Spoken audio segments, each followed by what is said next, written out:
particularly hard. Black Americans and Latinos are 3 times as likely to contract COVID as others and more likely to die. Native Americans are more than 4 times as likely to be hospitalized as others.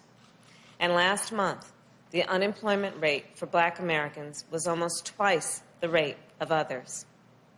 And we have also had a conversation about the impact this pandemic has had on our economy as a whole, from the Fortune 500 to the small businesses that so many communities rely on. Over the past few months, on the campaign trail, the President-elect and I saw that impact firsthand. In state after state, we met with workers who shared their struggles and told us about their pain.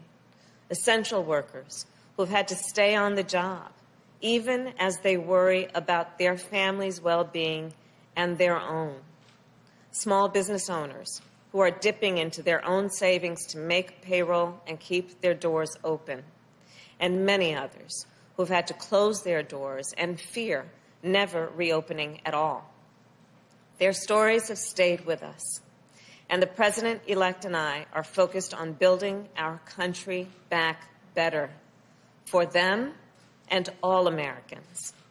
And as I said the night we won this election, now is when the real work begins, the necessary work, the good work of getting this virus under control, saving lives, and beating this pandemic, and opening our economy responsibly while rebuilding it so that it works for working people.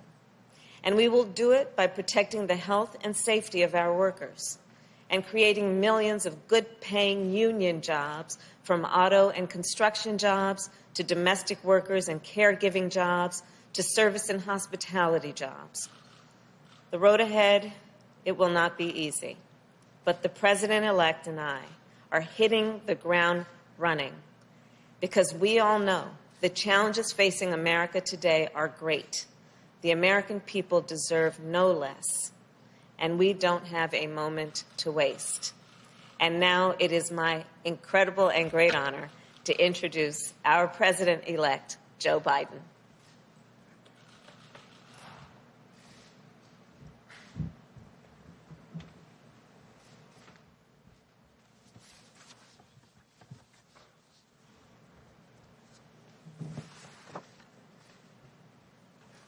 Thank you very much. Good afternoon.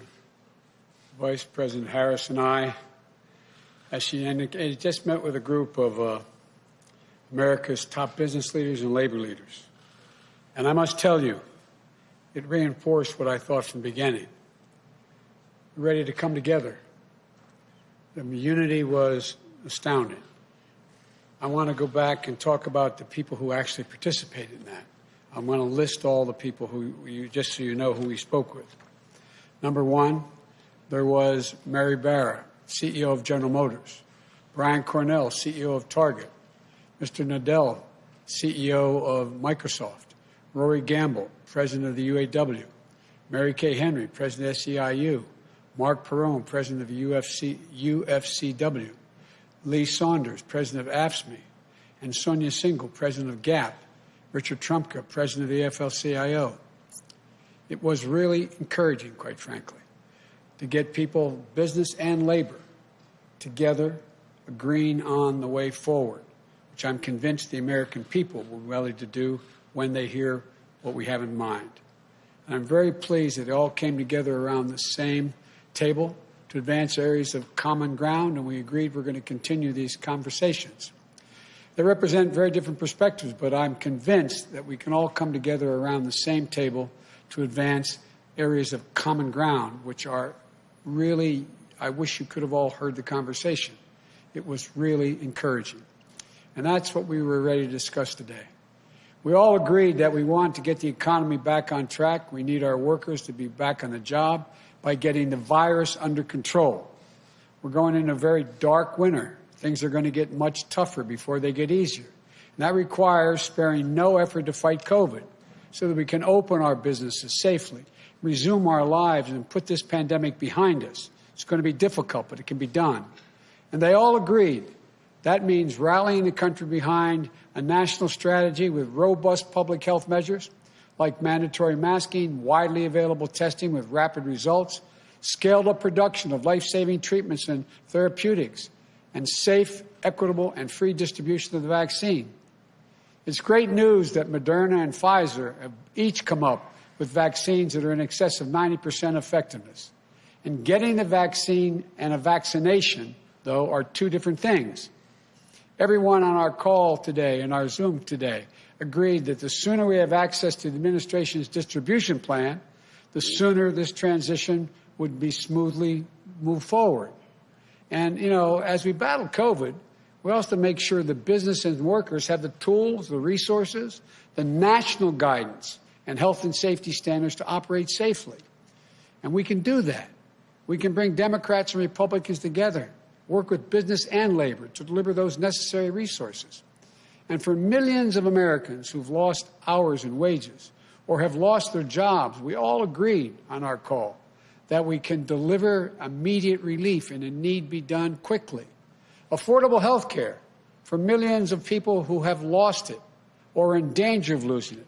Child care, sick leave, family leave, so workers don't have to choose between work and family. Corporate America agreed on this today, the folks on the call. We need support to support small businesses and entrepreneurs that are the backbone of our communities, but are teetering on the edge. And we all agreed on the urgent need for funding for states and localities to keep frontline workers and essential workers on the job. Vital public services, running law enforcement offices, educators, first responders, like we did in the Recovery Act of 2009, saving literally millions of jobs. There's a reason why the federal government is able to run a deficit, because the states must balance their budgets. And they're in real trouble. You're going to see hundreds of thousands of police officers, firefighters, first responders, mental health clinics. You're going to see them going out of business. Right now, Congress should come together and pass a COVID relief package like the HEROES Act that the House passed 6 months ago. Once we shut down the virus and deliver economic relief to workers and businesses, then we can start to build back better than before. We talked about how we have an opportunity to come out of this stronger, more resilient than we were when we went in. And I wish you could have heard corporate leaders and the major labor leaders singing this from the same hymnal here. Throughout the campaign, I laid out my Build Back Better plan. We laid out our plan. That an independent analysis put out by Moody's, a well-respected Wall Street firm, projected would create 18.6 million jobs. We talked about the need to own the electric vehicle market. We talked about climate a lot, building 550,000 charging stations, creating over 1 million good-paying union jobs here at home. The need for a federal government to invest more in clean energy research. You know, it's based on a simple premise. It's time to reward work, not just wealth in America. We're going to have a fair tax structure that makes sure the wealthiest among us and corporations pay their fair share. Our plan will create millions of good-paying union jobs in manufacturing, building the vehicles, products, technologies that we're going to need for the future to compete with the rest of the world. From autos to our stockpiles, we're going to buy American. No government contract will be given to companies that don't make their products here in America.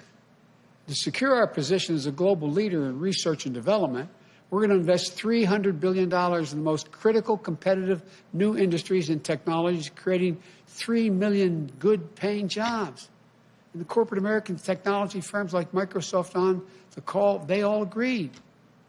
We can make sure our future is made here in America. And that's good for business, and it's good for American workers. We can also modernize our infrastructure. Roads, bridges, ports. 1.5 million new affordable housing units. High-speed broadband we talked about for every American household, which is more important than ever for remote learning, remote working, telemedicine in the 21st century.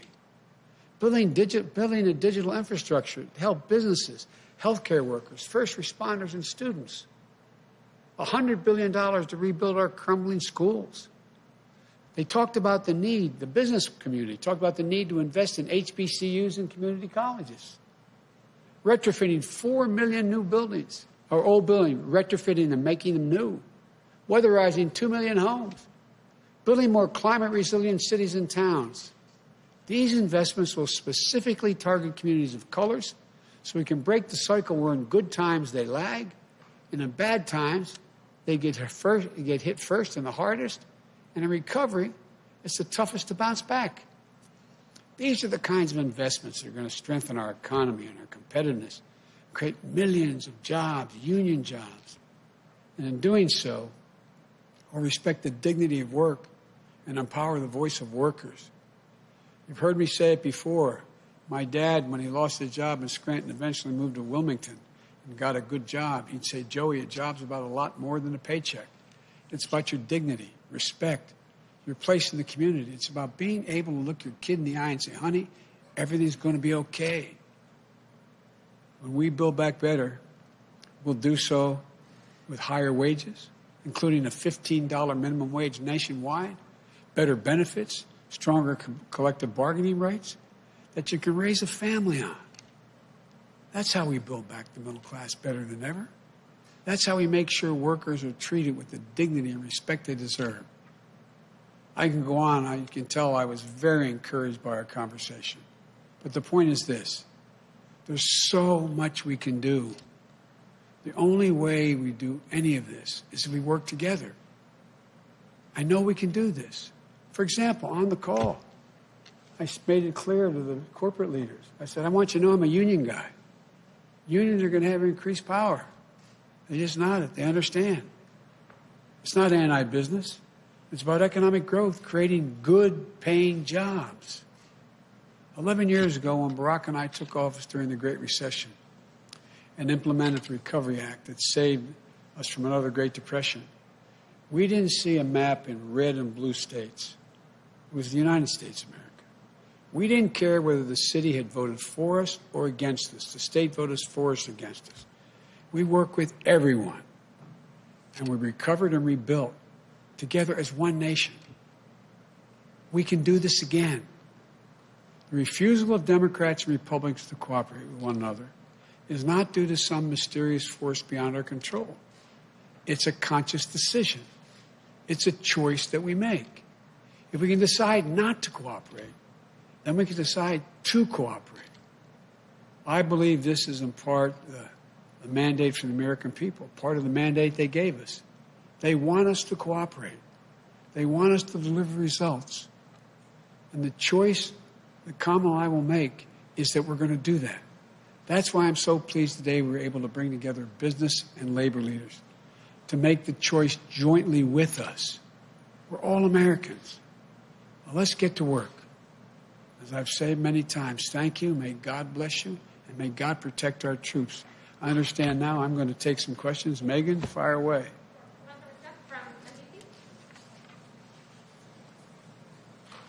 Thank you, President-elect Biden, Vice President-elect Look in the wrong Harris. direction, sorry. Good to see you. I want to start with a question about your pandemic planning and then a question about your economic plan. You spoke about the need to access the outgoing administration's COVID vaccine distribution plans. What do you see as the biggest threat to your transition right now, given President Trump's unprecedented attempt to obstruct and delay a smooth transfer of power? More people may die if we don't coordinate. Look, as my Chief of Staff, Ron Klain, would say, who handled Ebola, the vaccine is important. It's of little use until you're vaccinated. So how do we get the vaccine? How do we get over 300 million Americans vaccinated? What's the game plan? It's a huge, huge, huge undertaking.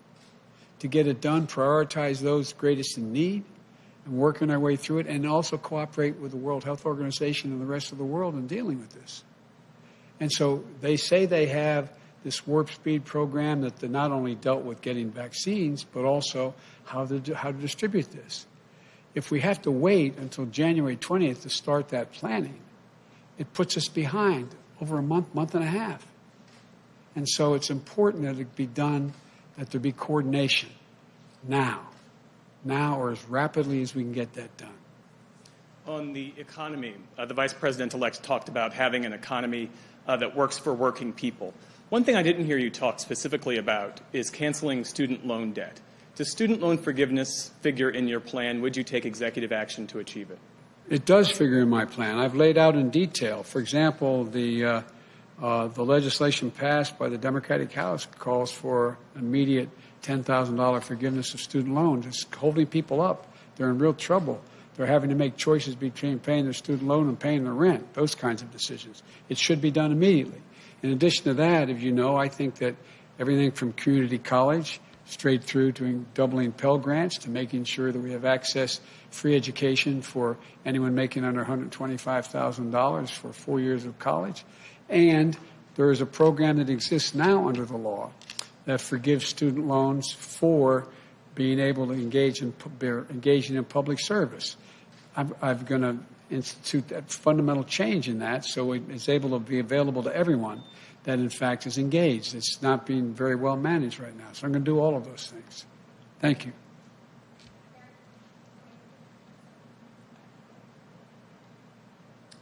Thank you, Mr. President-elect. You just spoke of some of the dangers of the president's continued stonewalling of this transition, but it doesn't appear that the president is going to come around anytime soon and admit defeat. So what are you going to do? What options do you have to try and ensure that you are ready to go on day one? Deal with every individual organization in the country, from business to labor, Republicans and Democrats, to try to pull together a serious and consistent plan. So we're ready on day one, everything from staffing to ultimately naming cabinet members to moving along on coordinating with business and labor the COVID attack, how we're going to attack COVID. And so it would make it a lot easier if the president were to participate. You have a number of Republicans suggesting that. The good news here is my colleague is still in the Intelligence Committee, so she gets the intelligence briefings. I don't anymore.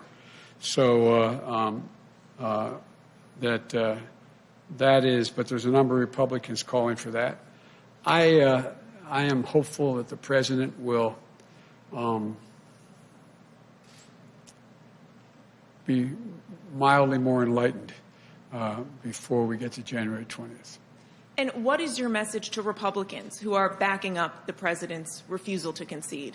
You clearly need to work with them going forward. My message is I will work with you. I understand a lot of your reluctance because of the way the president operates, but I've been in contact with and will be in contact with more of them as we move along. And if it has to wait until January 20th to get actually become operational, that's a shame, but maybe that's the only way to get it done. Thank you very much, Mayor. Thank you very much, Mr. President-elect. And I want to kind of piggyback off of that.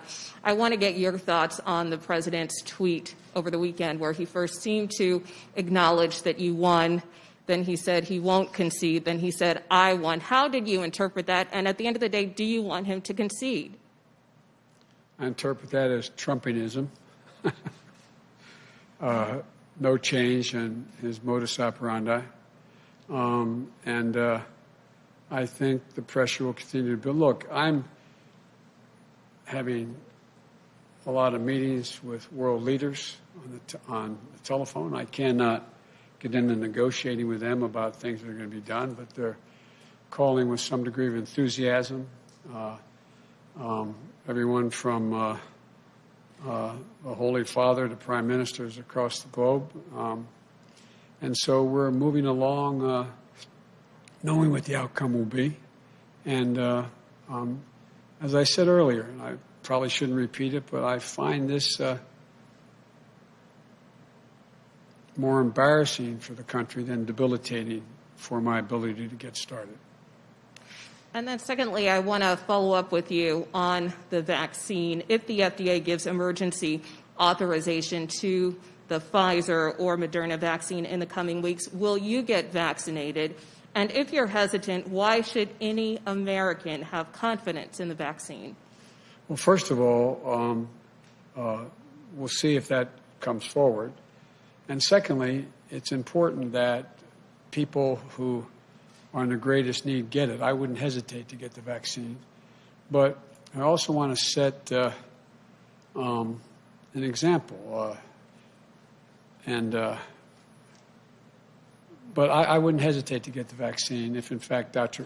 Fauci and these two organizations, whether it's Moderna or Pfizer, who have been extremely responsible, conclude that it is safe and able to be done. Look, the only reason people question the vaccine now is because of Donald Trump. That's the reason why people are questioning the vaccine, because all of the things he says and doesn't say, whether is it truthful, is it not truthful, the exaggerations. I think we're on a clear path now. We're on a clear path where the international community and national leaders in the scientific community have focused on these two vaccines. They appear to be ready for prime time, ready to be used. And if that continues along those roads, I would take the vaccine. Thank you.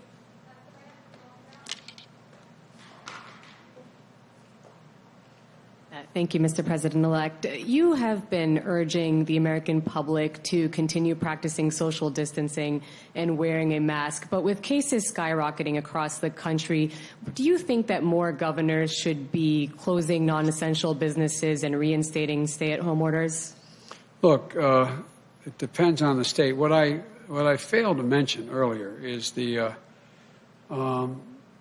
enormous respect I have for conservative Republican governors who stepped up and issued mandates for wearing masks. In North Dakota, the idea, one of the leaders in this area has been the Republican governor in Ohio. In addition to the folks who've already been leading, like the governor of Michigan. The idea that the president's now existing, remaining advisor on COVID is saying that they should resist. What the hell's the matter with these guys? What is the matter with them? Resist. And, every major individual of any consequence in the health field is saying we can save 100,000 lives just between now and January 21st by wearing these masks. It's going to take a while for the vaccine to be able to be available, distributed, and get to people. We're talking about 350 to 400,000 people dying? What are they doing? It's totally irresponsible. Irresponsible. And so I compliment the governors who stepped forward, who have been stepping forward, but also the Republican governors who stepped forward. I left out the governor of Utah, very conservative state, governor of North Dakota, and all the Democratic governors have been doing it all along. I just ask a rhetorical question. Do you guys understand this? Does anybody understand why a governor would turn this into a political statement? It's about patriotism. It's about being patriotic. It's about saving lives, for real. This is not hyperbole. It's about being patriotic. And I think you're seeing more and more as this god-awful virus continues to spread almost unabated that that governors are stepping up. And just following up on that, especially with many states reporting new highs in terms of the daily number of cases and a lot of public health officials sounding the alarm over the holidays, what is your message to people who are considering, for example, getting together with their families and others for Thanksgiving? Would you urge people to reconsider their plans? Well, here's what I'd do. Let me tell you what the health experts have said to me. And it's not because I'm unique and president-elect. It's because of my family. They strongly urge that if, in fact, we're going to have Thanksgiving with anyone, that we limit it to a maximum. They suggest 5 people, maximum 10 people, socially distanced wearing masks, and people who have quarantined. So Jill and I spent this morning, like many of you, trying to figure out what are we going to do for Thanksgiving? How are we going to do it? And we've narrowed down which family members and that they were tested, recently tested within 24 hours. And so I would strongly urge, for the sake, not just your sake, for the sake of your children, your mother, your father, your sisters, your brothers, whoever you get together for Thanksgiving, think about this. There should be no group more than 10 people in one room, inside the homes. That's what they're telling me. They're telling me they're, making sure that that's the case. And I have the more potent mask behind this one. I took it off when I came out here. I wear it inside this, that to be masked. It saves lives. And so, look, I just want to make sure that we're able to be together next Thanksgiving, next Christmas. I mean, it is an international crisis. It's an international health crisis. And the idea, we're at war with the virus. And we're at war, for real. And all kidding aside, I hope all of you, I've watched you all seem to wear masks all the time when you're, and the group that follows me, that is assigned to Delaware with me, seem to do that. I strongly urge you to do it. There's nothing macho about not wearing a mask. Thank you.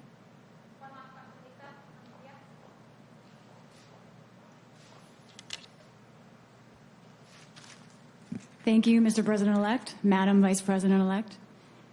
Your plan, my mask is stuck in my ear in classic. Hold a second. Demonstrating I watched for Jill America. try to take it off. Yes. It's hard. Thank God I don't have an earring. Your plan that you've outlined just now about 1 million union jobs, clean energy jobs, investments in HBCUs, those are things that take time. We have a problem with long-term unemployment that's growing fast right now. What would you do right away, specifically, to address jobs that may not return for months, may not return ever, including in communities of color? What I would do, I would pass the HEROES Act. It has all the money and capacity to take care of each of those things. Now, not tomorrow, now.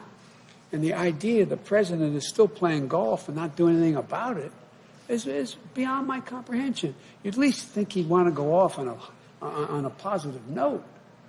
But what is he doing? And there's virtually no discussion. And the Republican, we're told, I don't know if it's true. You may know, Senator, but there's 22 Republicans say they won't vote for anything. Well, there ought to be at least a dozen of them have the courage to stand up and save lives and jobs now. We should be doing it now, keeping those businesses open, providing the PPE, the protective equipment, as well as the PPP, the money that we allow people to get funding to keep their businesses open, everything from separation to testing to a whole range of things that allow businesses to open and stay open. That's what the plan was at the beginning. And by the way, if you notice in the very beginning, when they passed the stimulus program, the first two pieces, what happened? Businesses were staying open. And then when they weren't open, they were still able to make people able to get paid. But look where they are now. People are running out of unemployment insurance. What are they going to do? 20 million people are on the verge of losing their home because they can't make a mortgage payments. You have a larger number being kicked out and will be kicked out in the street because they can't pay their rent. And by the way, it's not just the renter, it's the outfit that owns the building. A lot of them aren't multimillionaires. They're running small operations. How can they do it? This is about keeping Americans afloat. Get them through this pandemic. Get them through where their businesses are able to come back. The money's there. The money is there. And also on the economic front, as we fight the pandemic, world trade continues, and there is great debate over world trade agreements, international trade agreements. It seems that in the last couple of days, 15 countries, Asian, Pacific countries, have signed onto a new trade deal, the RCEP. should the United States consider joining that trade agreement? I've talked with a number of these world leaders, and I told them, under the law, I'm not able to begin to discuss with them. There's only one president at a time as to who can say what our policy will be. So I'm reluctant to answer that question now, but here's what I can say. We make up 25% of the world's trading capacity, of the economy of the world. We need to be aligned with the other democracies, another 25% or more, so that we can set the rules of the road instead of having China and others dictate outcomes because they are the only game in town. And so, but what I'm insisting on, and what I've been asked by world leaders as to what I would do, without getting into detail, I've said, but I want you to know that there are three things that are going to happen if I'm elected. One, we're going to invest in American workers to make them more competitive. Number two, we're going to make sure that labor is at the table and environmentalists are at the table in any trade deals we make. And I'm not looking for punitive trade. The idea that we are poking our finger in the eyes of our friends and embracing autocrats makes no sense to me. And so, but I'm reluctant to get in more detail at this moment. I promise you I have a pretty thorough plan, and I will be prepared to announce that to you on January 21st. You have indicated changes you want to make in U.S. international policy on other fronts, like the Paris climate. Yes, that's deal. a generic notion of rejoining, but I didn't get into the detail of what we'll do in that agreement. The same thing with rejoining the World Health Organization. But why not here? Because you're asking me about whether I join a specific proposal, the details of which are now only being negotiated among those nations. They require a negotiation. Thank you. Thank you. Appreciate it.